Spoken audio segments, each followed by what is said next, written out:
నిజం చెప్పుండ్రోల్లా మన కేసీఆర్ సార్ పాలన మంచిగున్నదా? ఇప్పుడు మంచిగున్నదా?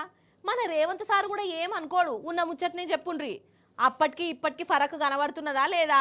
అప్పుడు 24 గంటల కరెంట్ వచ్చేది, ఇప్పుడు పోయిన కరెంటు ఎప్పుడు వస్తుందో అర్థమైతలేదు.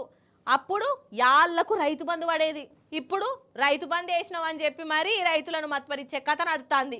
ఇక అప్పుడు ఇంటింటికి అద్దంటుంటే కూడా నల్ల నీళ్ళు వచ్చేటి.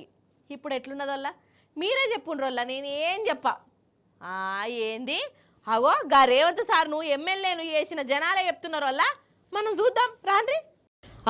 ఇప్పుడు మనం కొడంగల్ నియోజకవర్గం టేకుల్కోడు ఊర్లే ఉన్నాం. అంటే మన రేవంత్ సార్ వారి సొంత నియోజకవర్గం అన్నట్టు. రేవంత్ సార్ నువ్వు ఎమ్మెల్యేని చేసింది వీళ్ళే. ఇప్పుడు వీళ్ళ పరిస్థితి చూడురోల్లా ఎట్లా అయిపోయిందో.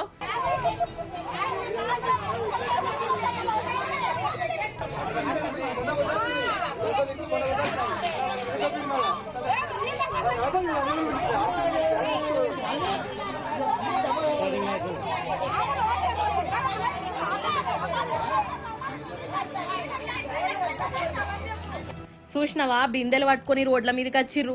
రేవంత్ సార్కు శాపాలు పెడుతున్నారు. వీళ్ళ ఊర్లే మంచినీళ్ళు అత్తలేవట, మిషన్ భగీరథ నీళ్లు ఆగిపోయినాయి.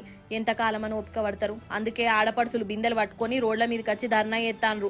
అసలు రేవంత్ సారు సొంత నియోజకవర్గంలోనే పరిస్థితి గిట్లుంటే ఇక కడమ ఊర్ల పరిస్థితి ఇంకెట్లుంటది కావచ్చు.